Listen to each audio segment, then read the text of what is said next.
The Florida Everglades is one of the most wild and scenic places on planet Earth. Covering an area greater than 2 million acres from Lake Okeechobee down to Florida Bay, it is the largest subtropical wilderness in all of North America.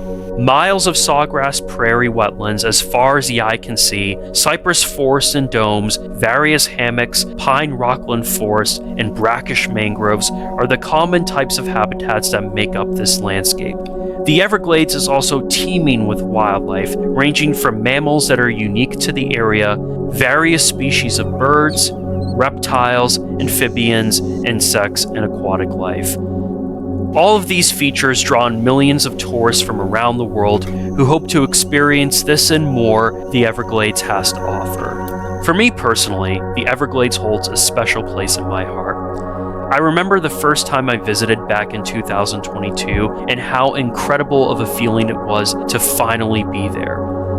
Shortly after that, I would go on to spend nearly 2 years of my life living and working in the Everglades, and I have spent countless hours deep in the backcountry in places very few people have been before. I worked and lived alongside an incredible group of people, formed close friendships, and made countless memories. With all that being said, one of my favorite things to do while in the Everglades was to search for snakes, and there is no shortage of species that are down there. As someone who has seen most of the snakes the Everglades has to offer, I wanted to make a video where I discuss what types of snakes are in the Everglades and rank how difficult it is to find them. To do this, I'll be grouping the Everglades snakes into 7 tiers, ranging from super common and easy to find to being extremely difficult and super rare, where seeing one is like winning the lottery.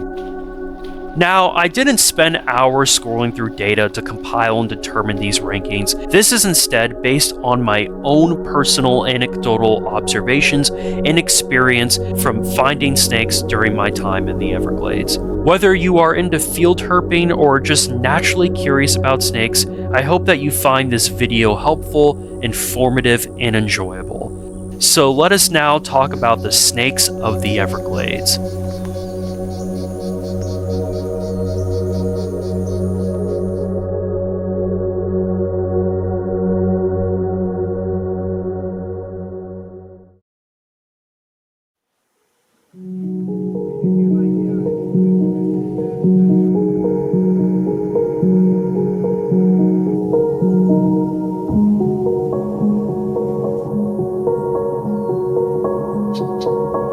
Whether you are hiking on trails, traveling in or around water, and are driving on roads in the Everglades during day or night, it is possible for you to come across a snake.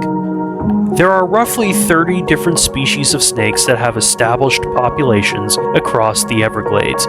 Some species are pretty common, and others are far more cryptic.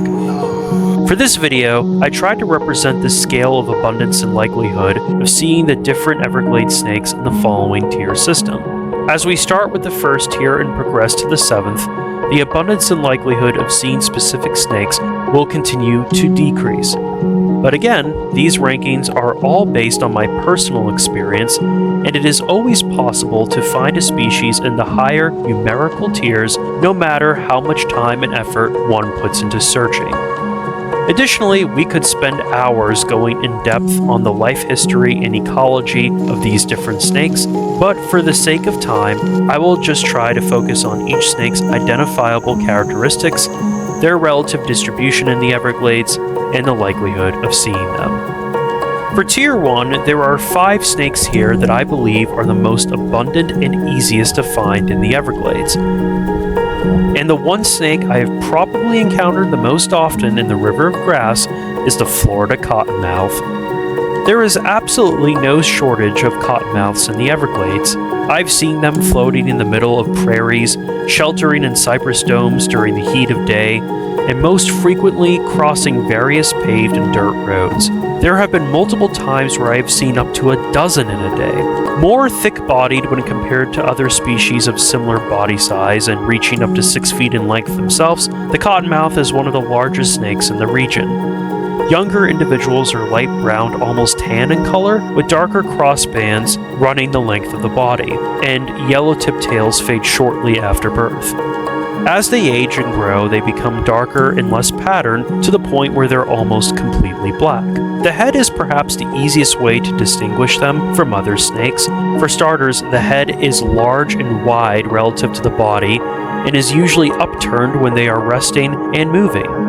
A brown stripe protrudes from the eye down to the back of the head, and the pupil is vertical. When threatened, this snake will mouth gape as a form of intimidation, and the white interior is where the common name is derived from. This behavior is rarely exhibited by other snakes of the Everglades.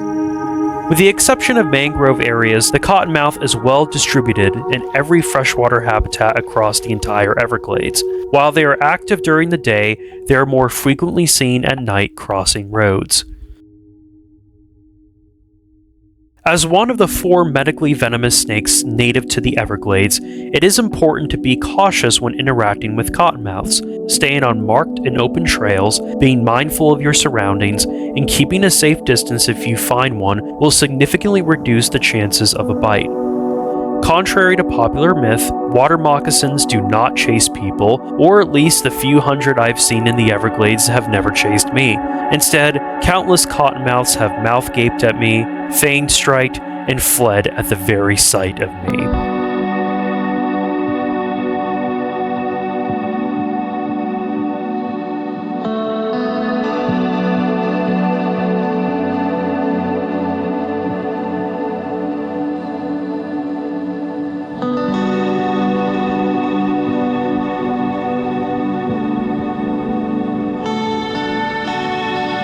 During the warmest times of day, especially during the hottest times of the year, most snakes in the Everglades are not active. However, there is one snake when the best time to find them is during this window, and that is the racer. In the Everglades, there are 2 types of racers. The Everglades racer is gray in pattern that doesn't exist outside of the region, and the southern black racer, which is black in color. Babies are gray and patterned with red coloration. Reaching up to the same length as the cottonmouth but much skinnier, the racer is a fast snake always on the move, and it occurs in pretty much every type of habitat across the entire Everglades. Often they are seen basking on the sides of hiking trails and moving across open areas, stopping briefly to periscope to survey their surroundings. This was actually the first snake I ever saw in the Everglades when I first visited, and it was inside of a limestone pool, although I would say that they are the least aquatic of the Tier 1 snakes. If captured, racers are often known to try and bite profusely, but they are not venomous. Unlike most other snakes in the Everglades, they are exclusively diurnal, and I have never seen them moving after dark.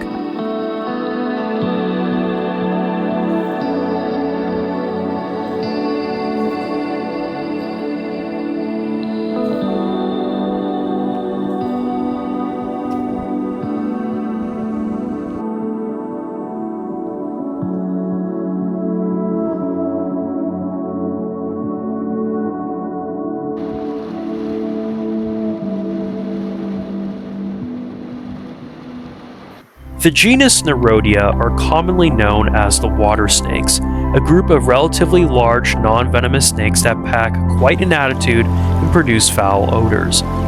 4 of these species are present in the Everglades, and while most are pretty abundant, the one you will probably have the easiest time of finding is the Florida banded water snake. In the Everglades, this species is usually black with light markings streaked across the body. Some individuals may possess red coloration, but the pattern does become less pronounced in older individuals. At quick glance, this snake looks very similar to a cottonmouth, but their pupils are oval-shaped and the head is more elongated. They also do not mouth gape, but will flatten their heads when threatened. They are also smaller in body size.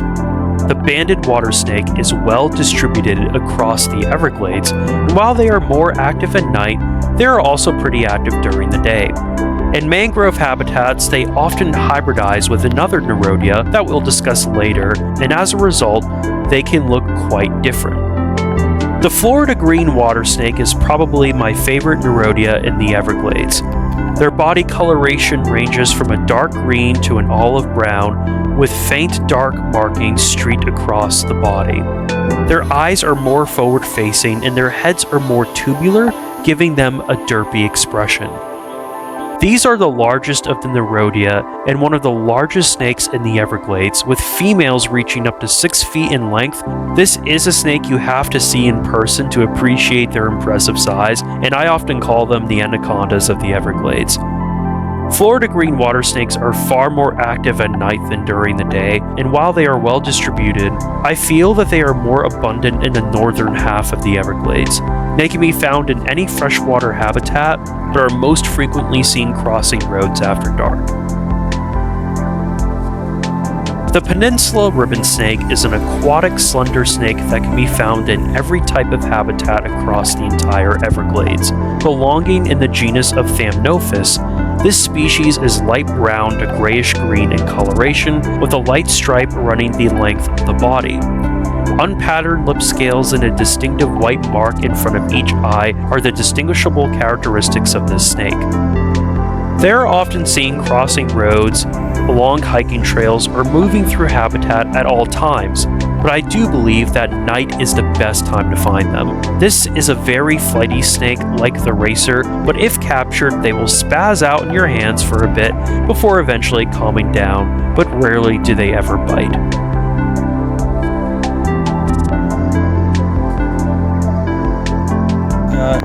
There's another one over here. Are you serious? Yeah, under that log. So we got 2 ribbon snakes. There's one right here.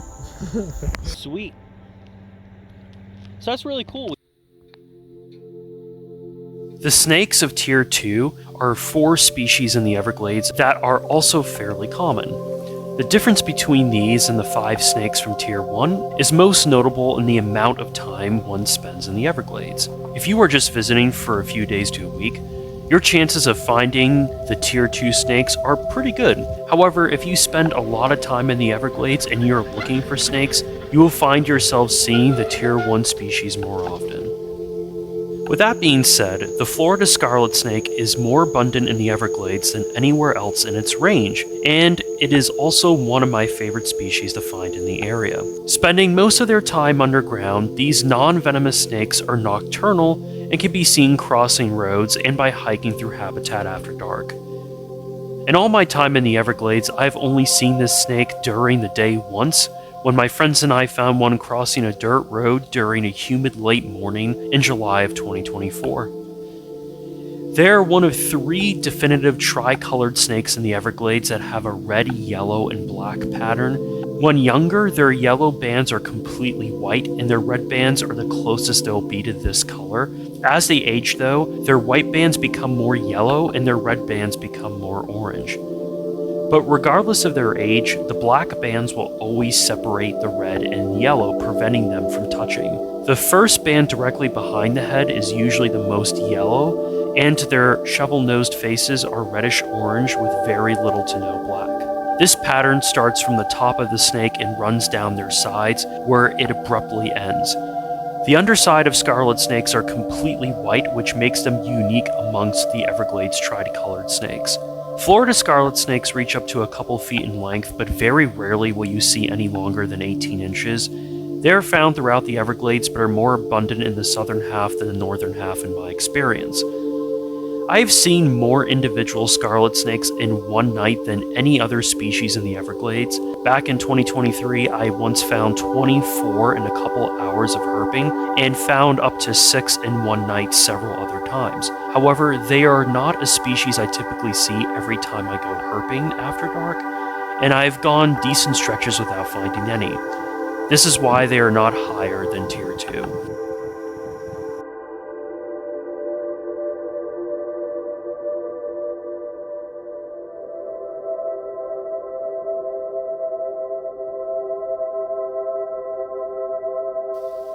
The brown water snake might be the most recognizable Nerodia of the Everglades. For starters, being brown in color should be helpful to narrow down the ID. In addition to that, they have dark blotches that run the length of the body. In my opinion, their heads are more elongated than the other Nerodia species, which to me really makes them stand out. Unfortunately, brown water snakes are often misidentified as pythons, and some are intentionally killed as a result. One time I was visiting a wildlife viewing area and a woman yelled that she found a python. When I arrived with the rest of the crowd, the snake she was pointing to was a young brown water snake, and I had to be that guy to correct her and tell everyone what we were actually looking at. At a quick glance of silhouette, I can kind of see a resemblance because of the head and pattern, but once you get close to them and see the body coloration, they look quite different. The brown water snake can reach nearly 5 feet in length, but I've never seen one more than 3 feet in the Everglades. In regards to the habitats they occur in, I would say that you can find them in most freshwater areas. In my experience, the majority I've found were in the northern half of the Everglades, where they are fairly abundant, and I've seen far fewer in the southern half.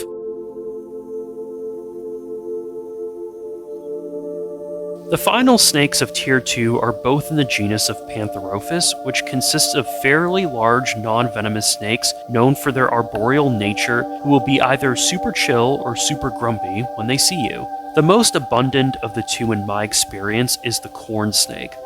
Also known as the red rat snake, their color and pattern can be somewhat variable amongst individuals.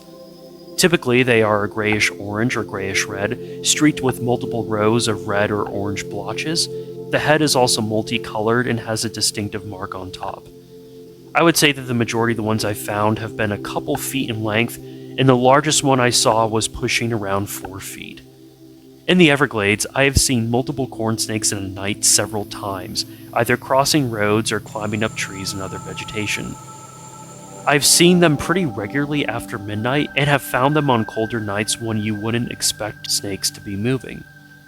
Corn snakes are also pretty active during the day as well. I feel that they are well distributed across the Everglades and can show up in almost every habitat, but also do feel like they are more abundant in the southern half. Like other snakes in Tier 2, the corn snake isn't a species I find every time when I'm out herping, so their infrequency and stunning patterns always makes the day better when I do happen to see one.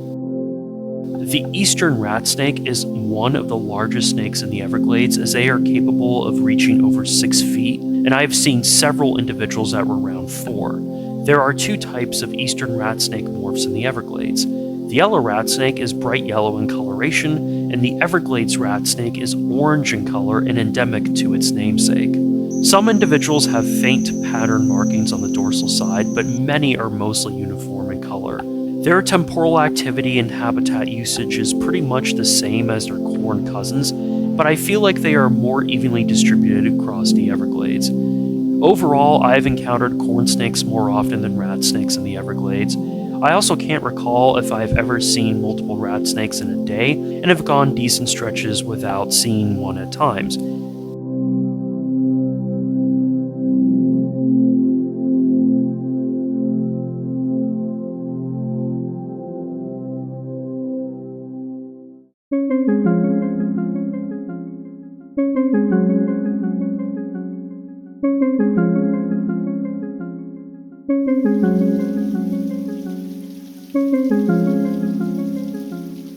The snakes of Tier 3 can be found throughout the Everglades, but are either more cryptic or less abundant than those in the first 2 tiers.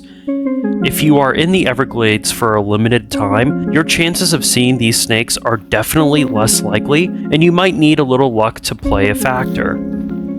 In my time living in the Everglades, I have gone months without seeing these species, but have encountered them on enough occasions to rank them where they are. The eastern diamond-backed rattlesnake is one of the most iconic snakes you can find in the Everglades and one of the largest. While it is rare nowadays, seeing individuals over 6 feet is definitely possible, and they are more thick-bodied than most other snakes who get longer than this mark. Aptly named for their profound diamond-shaped markings that run down their dorsal sides, EDBs are light to dark gray in color and are streaked with other dark markings throughout the body, especially on the face. Their eyes are also more black than other snakes, but their keratin rattle on the tip of their tails is a dead giveaway that you found a rattlesnake.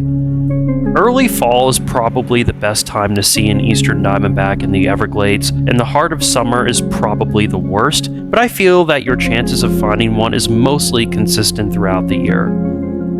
During the day is usually the best time to see one, but the Everglades is the one place where I feel that eastern diamondbacks are nocturnal too, as I've seen multiple individuals moving after dark during winter, spring, and fall. They can be seen in every habitat, but drier areas like pine scrub and hammocks are probably their preferred areas. Eastern diamondbacks are also a highly venomous snake, but following the same practices as the cottonmouth will reduce your chances of being bitten. However, this snake will produce a loud rattling sound when you get too close as a warning, so sometimes you will hear them before actually seeing them, which can be helpful in avoiding a negative interaction.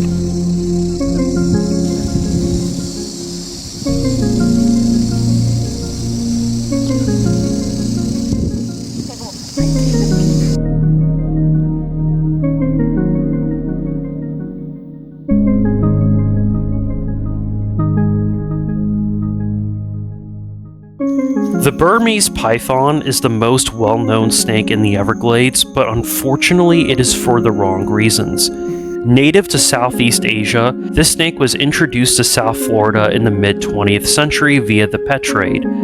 Given their aquatic nature and lack of natural predators, they successfully colonized the Everglades over the decades. As a result, their ecological impact to the Everglades has had negative consequences. When it comes to the saying, "What is a big snake?" Burmese pythons will completely change your perspective as to what you think that is, as they absolutely dwarf all the native snakes of the Everglades. If you see a snake that is taking up the entire width of the road, there is a 99.9% chance it's a burm. Females have been recorded over 19 feet in length and weighing more than 200 pounds, more than 10 times the weight of the next heaviest native glade snake, the EDB. Male burms are smaller than females but can still reach over 13 feet in length. These snakes range from bright to dull yellow in color, and brown blotches cover their lateral and dorsal sides. The head is elongated and their pupils are vertical. Many people flock to the Everglades for the chance of catching a Burmese python. You will often see cars and trucks spotlighting the sides of the roads at night, equipped with platforms for people to stand on to maximize visibility. They say it usually takes 40 hours of searching for someone to find a Burmese python. In my experience, being at the right place at the right time is usually how you come across these snakes. It took me more than 2 months of living in the Everglades and herping constantly to find my lifer burm. However, one of my friends came to visit me when I was living in the Everglades, and within 5 seconds of him being there for the first time, we road cruised a 10-footer on the way to my house. So I think he holds the record for the fastest anyone has seen a wild Burmese python. The best time to see these snakes is at night during the heart of summer when newborn hatchlings are crossing roads. One July night, I road cruised 13 hatchlings and then 5 the next night. When it comes to the other age classes, you pretty much have the same chance at finding them throughout the year, and that is pretty infrequent. With that being said, Burmese pythons can be found in every habitat throughout the Everglades and have been documented as far north as Lake Okeechobee. Despite their impressive sizes, it is more impressive as to how well hidden they can be in the dense subtropical habitats of the Everglades.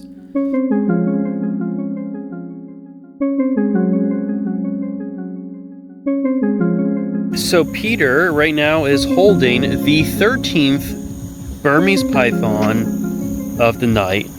Crazy stuff. Here, I'm gonna give it less light for a second so I can just take a quick iPhone. Okay.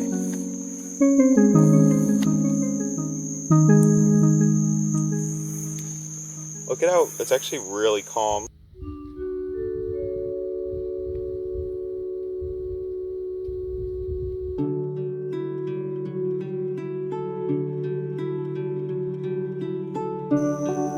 It really does surprise me that I have probably seen fewer common garter snakes in the Everglades than I have Burmese pythons and eastern diamondback rattlesnakes. The reason why is that the garter is one of the most common snakes to find in many states of the eastern US. In the Everglades, they are not even the most abundant species in their own genus of Thamnophis. They are similar looking to their ribbon snake cousins, but garters are larger overall and more variable in pattern. Some of the largest garter snakes I've ever seen have come from the Everglades, and they were at least 3 feet in length. Individuals can be striped or have no stripes. They can be dull green to dull gray in color, but also contain blues, yellows, and other markings. Their lip scales are marked, and the white mark in front of the eye is not present on garter snakes as it is with ribbons. Garter snakes do occur in every habitat in the Everglades, and their distribution is constant throughout, but maybe they are slightly more abundant in parts of the southern half. With that being said, while I have seen multiple individuals in a night, I have gone long stretches without seeing any. The Florida brown snake is one of the smallest species you can find in the Everglades. I don't think I've seen any more than a foot in length, and the majority of which were only a few inches and very skinny. As a result, it's very easy to mistake them for pine needles on the road. They range from tan to dark brown in color, with white undersides and black facial markings. Some individuals are faintly patterned, and others are more uniformed. When I first started living in the Everglades, I would road cruise brown snakes pretty consistently at night. Over time, though, I found fewer individuals, which made me think that they are less abundant than I originally thought. You definitely have a better chance of seeing them in the southern half of the Everglades in my experience, and outside mangrove areas, they can be found in every other habitat type. Maybe it is due to their small size, but Florida brown snakes are definitely harder to find than the rest of the snakes mentioned up to this point.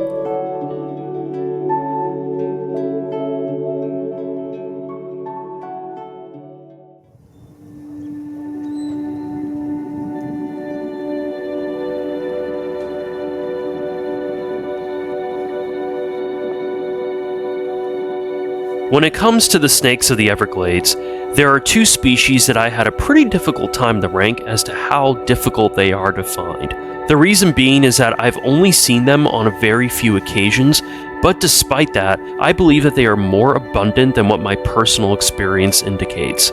So as a result, I really didn't know where to properly rank them in the tier system, and just ended up grouping them together in what ended up being tier 4. The southern ringneck snake is a small, harmless colubrid that is around the same size as the previously mentioned Florida brown. However, they are uniform dark gray to black, and their bellies are yellow and orange covered in dark flakes. A light-colored ring just behind the head is where they get their namesake. In all the time I spent in the Everglades, I've only found a handful of ringnecks. Most were after dark while hiking in habitat, and the only one I found on a paved road that I can remember was dead. In other areas, the best way I've found ringneck snakes has been flipping natural cover and discarded debris. I've really struggled to find snakes in the Everglades by flipping, especially when compared to hiking and road cruising, so I never spent that much time flipping as a result. This could be the reason why I haven't found many ringneck snakes in the Everglades.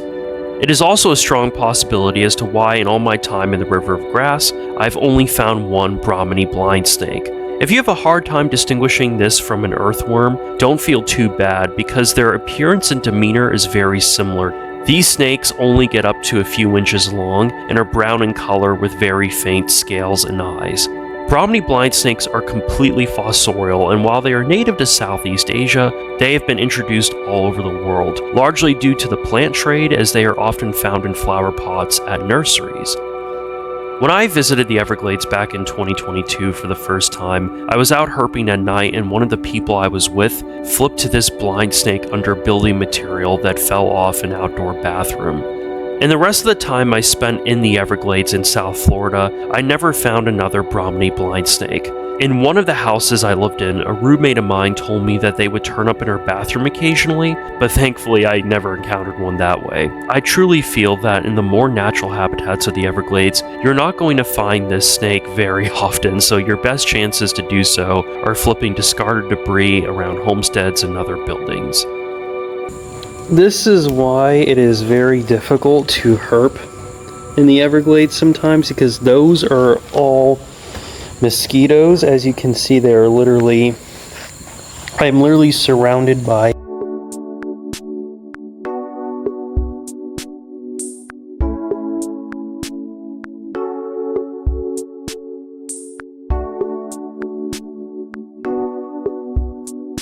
The snakes of Tier 5 are 4 species who are definitely not common snakes in the Everglades. I feel like that up to this point, with maybe the exception being Tier 4, if you put in enough effort into searching and spend a decent amount of time in the Everglades, you have a pretty good chance of finding any of the snakes previously mentioned. However, in my experience with these new snakes, you can spend a lot of time in the Everglades and still not find them. This is because they are either extremely rare throughout most habitats and areas of the Everglades, or they have a greater distribution but are so cryptic that they don't show up very often. The Everglades is home to 2 rattlesnakes, with one being the world's largest and the other being one of the smallest, and that one is the dusky pygmy. If you see one that is over 2 feet, then you are entering record-size territory.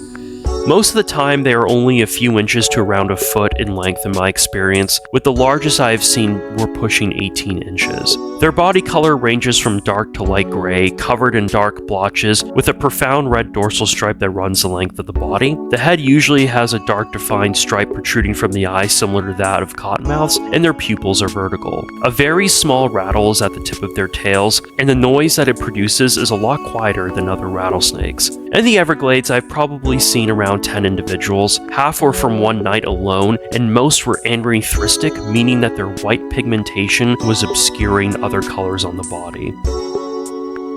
This snake is extremely rare throughout much of the Everglades, and the southern half is probably your best chance to find one. This is probably the least venomous of the 4 medically dangerous species, but being mindful of your surroundings, especially at night when they are most active, will reduce your chances of a bite.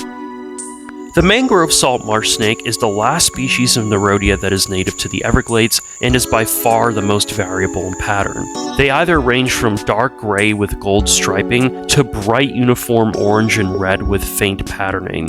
In some populations, you can see multiple color morph patterns together. As the name suggests, this species is only found in mangrove habitats of the Everglades. I've heard of people seeing a bunch of these snakes at a time while hiking or paddling through mangroves during day and night, but I've really never seen them in habitat. The majority of the ones that I've found were crossing roads on a handful of occasions. I have also seen at least a couple who hybridized with banded water snakes and looked quite interesting. Overall, I do believe that mangrove salt marsh snakes are more abundant than my experience indicates, but them being habitat specialists is why they are in Tier 5.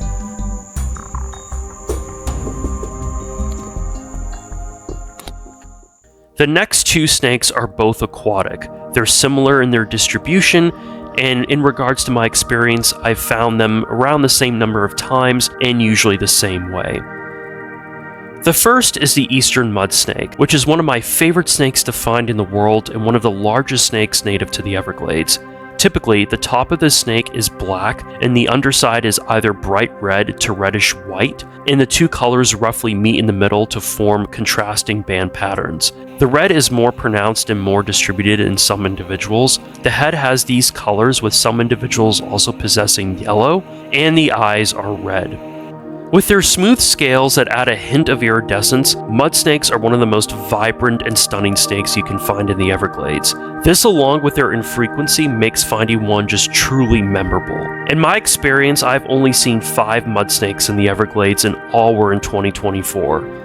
When I lived in the Everglades during 2023, I was really hoping to see this snake and never did, despite putting in hundreds of hours of trying. Ironically, on one of my first nights back in the Everglades in the summer of 2024, I cruised the most unique looking mud snake I've ever seen, which was on the way to my house, and it had a very profound yellow head coloration.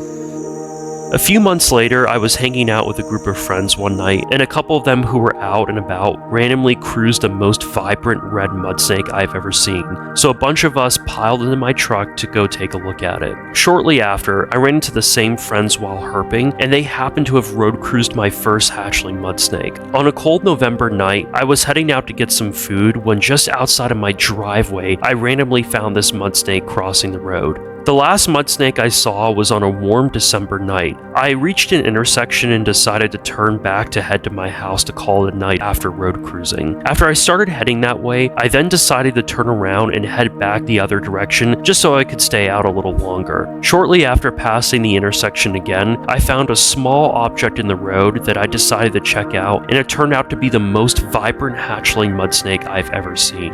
Other than that, I once found 3 hatchlings in one night that unfortunately were killed by cars. So overall, the mud snake is not a species I've clearly seen often, and one that I'd love to come across. I feel like overall you are more likely to find them in the northern half of the Everglades, but even there, they're still not easy to find by any stretch, and show up pretty regularly. The striped swamp snake is another aquatic snake that I've also never found in the Everglades before 2024. The first one I saw was literally a day or two before my first Everglades mud snake, which was also ironic. Typically, they are dull to dark brown on the top half, and their undersides are a golden brown yellowish color. But there is a light stripe that does run through the darker section, hence where the namesake comes from. I feel like that I've seen more striped swamp snakes than I have mud snakes, but still, it's only been a handful of individuals. The majority of the ones I've seen were younger, but one time I found a massive adult with some friends during one night of cruising, then randomly found a stunning vibrant one out during the middle of the day, which is super rare. I have also seen 3 DOR striped swamp snakes in a night, but those were adults and not hatchlings. The northern half of the Everglades is more reliable to find them in for sure, but like the mud snake, even there, they show up pretty infrequently.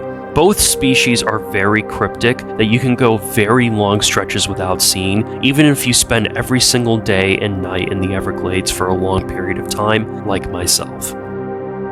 Look at that. That's so cool. Alright, buddy, there you go.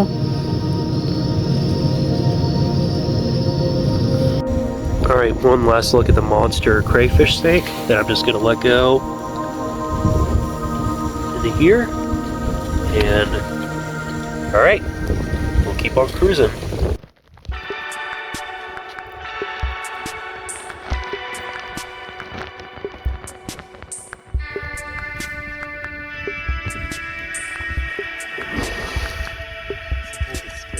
The snakes of Tier 6 are 5 species that are very difficult to find in the Everglades. Compared to Tier 5, I feel like that these species in Tier 6 are most likely even less abundant overall, or at the very least are even more cryptic.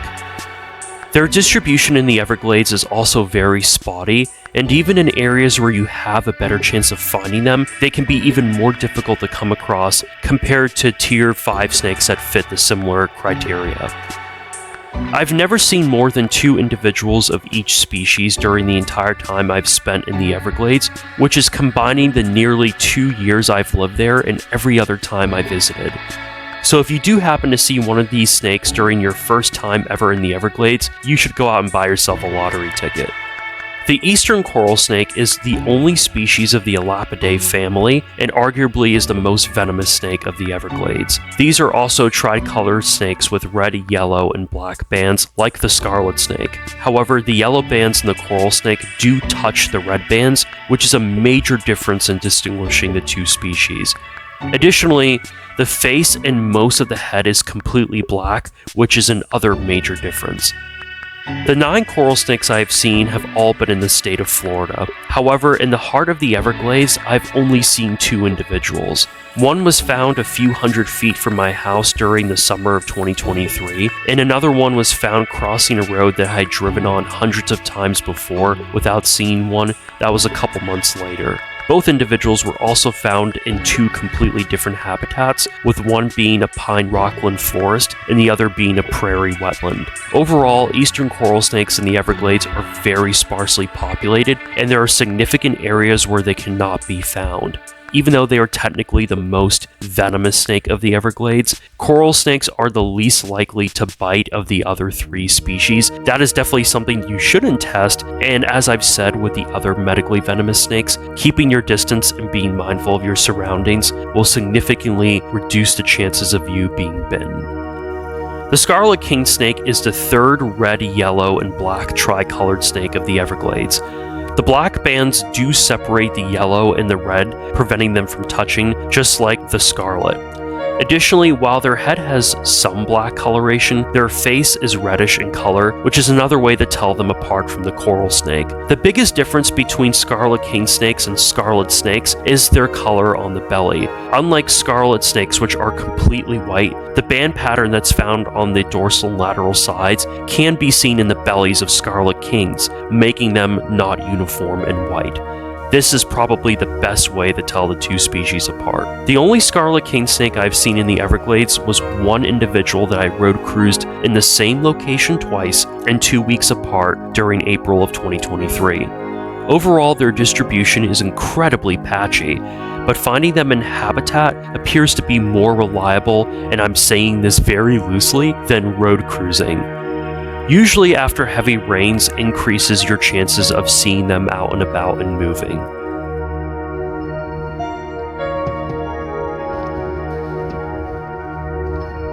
The neck snake used to be classified as two separate species of Lampripeltis, but both were recently changed to be a subspecies of the eastern king snake.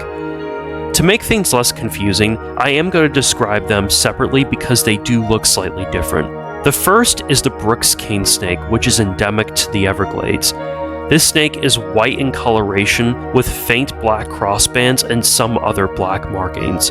In the Everglades, the only confirmed Brooks cane snake I found was unfortunately dead back in the fall of 2024. One time I was hiking deep in the Everglades backcountry when I saw a white snake swimming under the water, which I proceeded to dive after, not knowing what it was. Unfortunately, it did get away before I could confirm what it actually was, but my best guess is that it was most likely a Brooks king. The second snake is the Florida king snake. These individuals are significantly more black in coloration, to the point where it looks like they have very light yellow crossbands. On an extremely humid and mosquito July night back in 2023, my friends and I road cruised a baby Florida king snake. It was an unforgettable moment, and I've never seen another one since. Brooks and Florida king snakes can easily reach a few feet in length and are capable of being even longer than that, like other eastern king snakes. There are individuals in the Everglades that do look like that they belong somewhere in between both the Florida cane and the Brooks cane in regards to their color gradient and pattern. Their distribution in the Everglades overall is probably greater than that of the coral and the scarlet king snake, but they can be just as cryptic and challenging to find. I have friends who have lived in the Everglades just as long as I have, and also actively herp, and they still have never seen either subspecies. But I also have friends who have seen multiple individuals, so I guess it's just your luck of the draw and being at the right place at the right time. Overall, they are still a very difficult snake to come across, and finding one can be a very memorable experience. The rough green snake might be one of the easiest snakes to recognize in the Everglades, as they are uniform bright green in color with no patterning. At the same time, their color allows them to blend into vegetation extremely well, and that, along with their patchy distribution across the Everglades, makes them really difficult to find. The southern half of the Everglades is probably the best area to find them, but even there, they are not easy to come across. One good way to try and look for green snakes is by shining trees and other vegetation at night where they could be sleeping. Sometimes they can be seen being carried away by swallow-tailed kites, as I've heard that they will hunt green snakes while they're basking in vegetation. Otherwise, getting lucky by finding one crossing a trail or road during the day is your next best bet. My only time encountering a rough green snake in the Everglades was quite unfortunate. One time I happened to stop on the side of the road and I got out to see that there was a very small rough green snake in between the edge of the road and the grass where my tire had been. It did slither off, but I don't know how much longer it would have survived with its injuries. This was just definitely one of those moments where, as a snake enthusiast, I felt like handing in my driver's license and retiring from herping. The eastern coachwhip is the only species in Tier 6 that I have not seen in the Everglades, but have found them elsewhere. The head and roughly first half of the snake is usually black in color, but it eventually transitions to a uniform brown as you work your way to the back of the snake. They are also one of the longest snakes in the Everglades, getting up to nearly 7 feet in length, but they are quite skinny and very fast moving compared to other snakes their size. Pretty much they're just larger brown racers. It is a little surprising that this species is even in the Everglades because they usually occur in drier habitats that you typically would not expect to find here, such as upland sandhills. However, they have been found in the driest pine scrub areas of the Everglades, and someone I worked with told me they once saw a 7-footer there. I have tried looking for coachwhips in these areas on several occasions, but I've yet to find one. In the Everglades, as it's starting to dry up. Or it has been for a little while, but pretty views.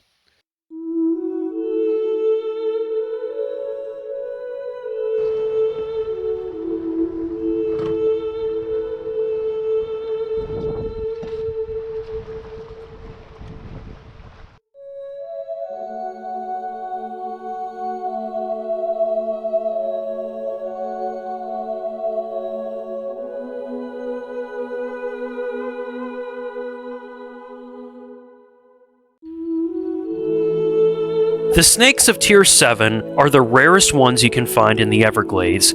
These include 4 native snakes who are either sparsely populated, low in abundance, and are extremely cryptic, or are so unbelievably rare that you probably have a better chance of winning the lottery than actually seeing them. Additionally, there are also 3 species of invasive constrictors who only occur in specific populations, but are still so cryptic that even in these areas, finding one isn't something that happens too often. With all these Tier 7 snakes in general, you just have to get really lucky to actually see one in the Everglades, regardless of what strategies you try and how much time and effort you put in to finding them. In my experience, I've only seen 2 of these 3 snakes in the wild, and only one of them was actually in the Florida Everglades.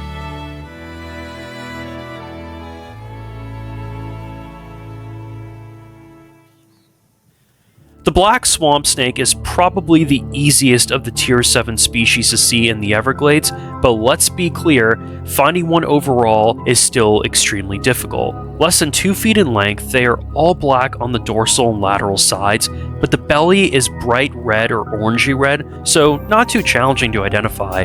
This snake is almost entirely aquatic, and it prefers densely vegetated habitats of cypress swamps. Despite there being no shortage of that habitat in the Everglades, black swamp snakes are rarely seen. A couple of my friends found this DOR in the northern half of the Everglades, but I have never seen one dead or alive myself. The eastern indigo snake is the largest native species to the Everglades, as it is capable of reaching over 8 feet in length. This is a photo of an indigo snake from a place I used to work at in the Everglades, which just shows you how big these snakes can get. They are completely black in color with orange around their faces, and a noticeable indigo iridescence is where the namesake is derived from. They are more girthier than racers as well and other snakes that are around their size, except for the invasive constrictors. This species is rare and hard to find wherever they occur in.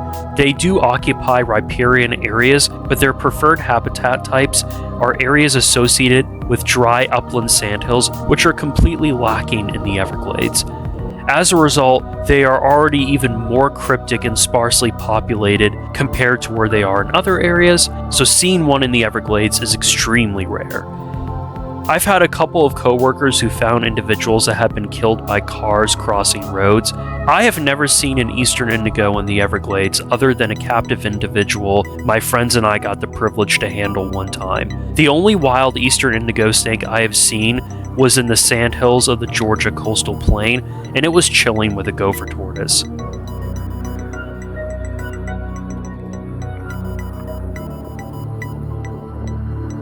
The pine woods litter snake is a species I often forget even exists, as I have never seen one in any setting. They are reddish brown to dark orange in color, with white undersides, and they only get about a foot in length. This snake is usually found by flipping bark, logs, and other woody debris in mixed pine hardwood forests. While they do occur in damp woodlands, I feel that the Everglades is just too wet for them overall, so outside of the highest and driest areas, you pretty much have no chance of seeing them anywhere else in the Everglades. But perhaps the rarest of all the Everglades native snakes is the rim-rocked crown snake.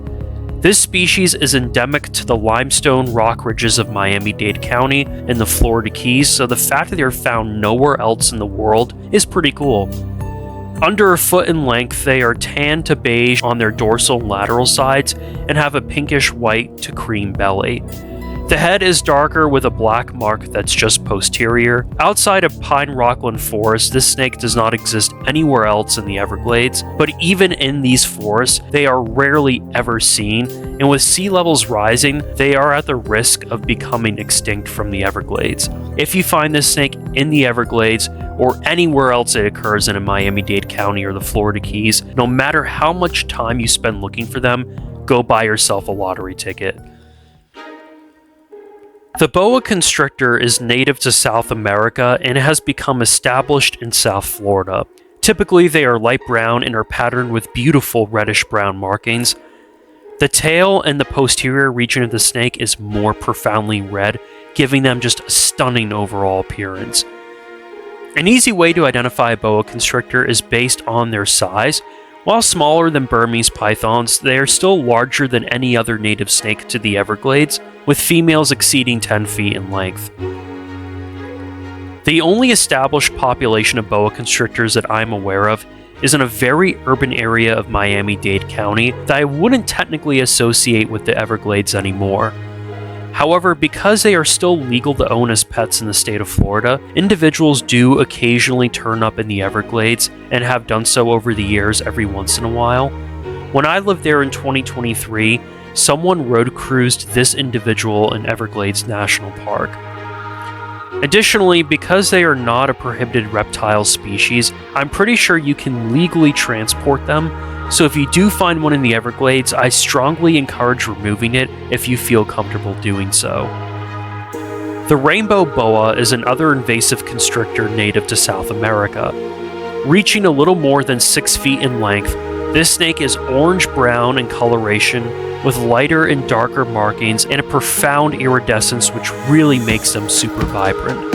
A very popular snake of the pet trade, rainbow boas have shown up in Florida and around the Everglades as released pets, usually once in a blue moon. However, there is one population around the Everglades where I've looked for them constantly and never found one. In my time doing so, someone did catch a gravid female from this population who gave birth shortly after, meaning that they are clearly reproducing.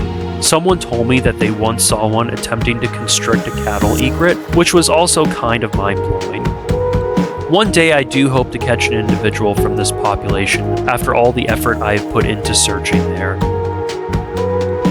The African rock python is the only snake in Tier 7 that I have seen in the Everglades, and it was an unforgettable and significant encounter.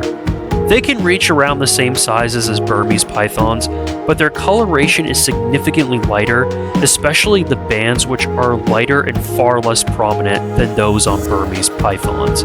This species never successfully colonized the Everglades as the Burms did, mainly because while they do occur in wetland habitats in sub-Saharan Africa, African rock pythons are not as aquatic as the Burmese ones are. There is currently one active population in the heart of the Everglades, and in February of 2023, shortly after moving down there, I had the absolute privilege of being a part of a team that captured a male African rock python that was 12 feet and 80 pounds. While I wasn't the one who spotted the snake, me and several others carried him for over a mile out of the woods back to the road.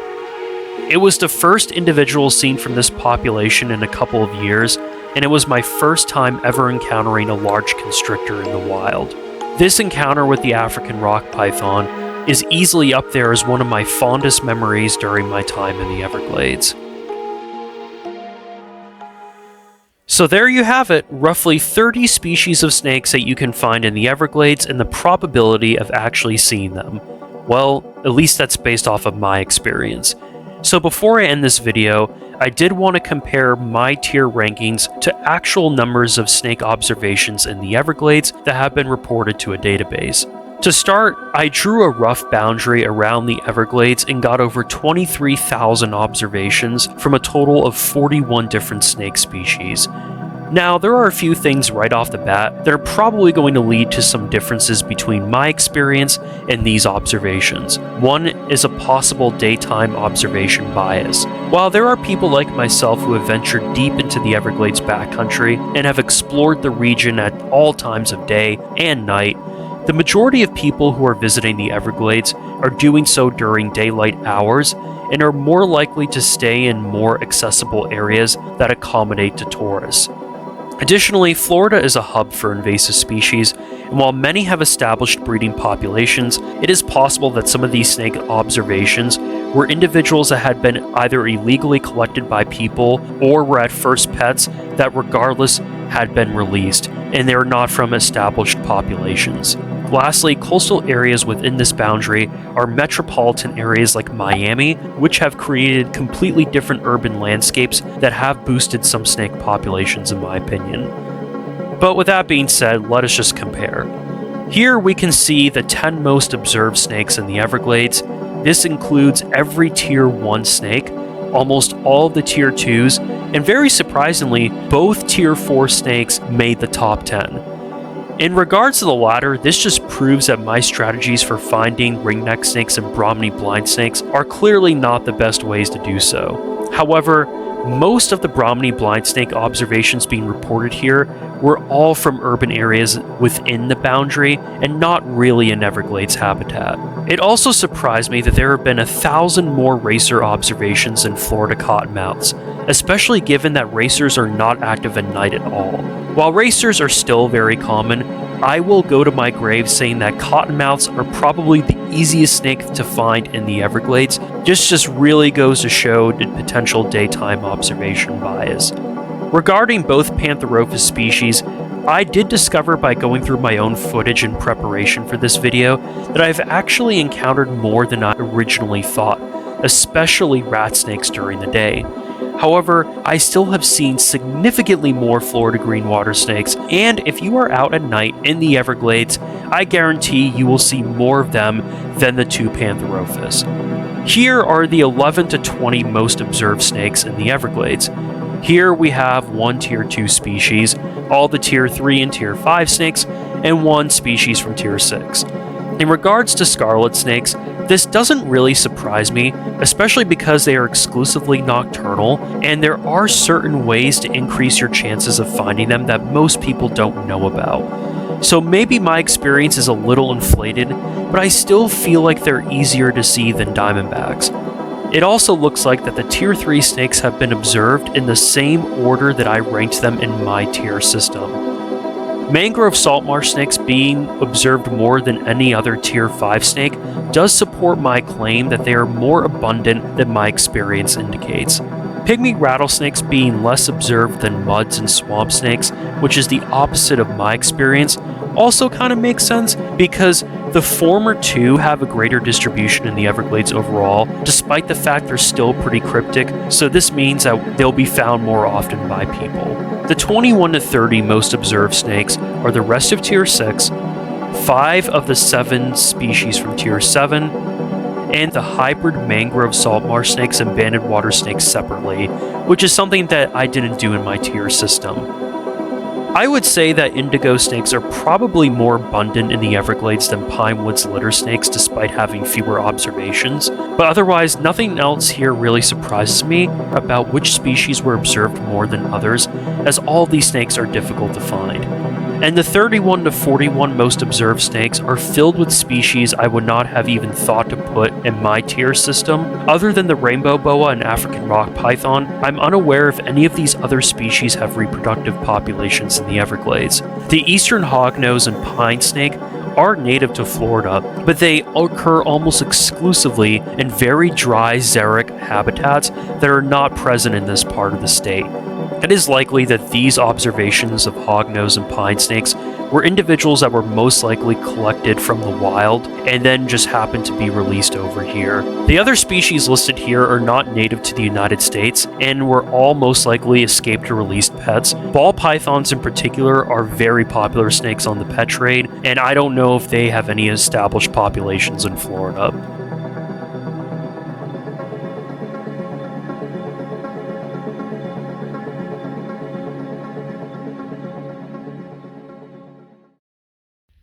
The Everglades is a special and magical natural wonder that I highly recommend you visit at some point in your life. Pouring through footage to make this video brought back so many wonderful memories for me. From all the time spent with close friends to constantly encountering amazing snakes and other wildlife, my time here were some of the best couple years of my life so far, and I'm extremely grateful for the experience of living in the Everglades. If you made it to this point in the video, thank you so much for your support.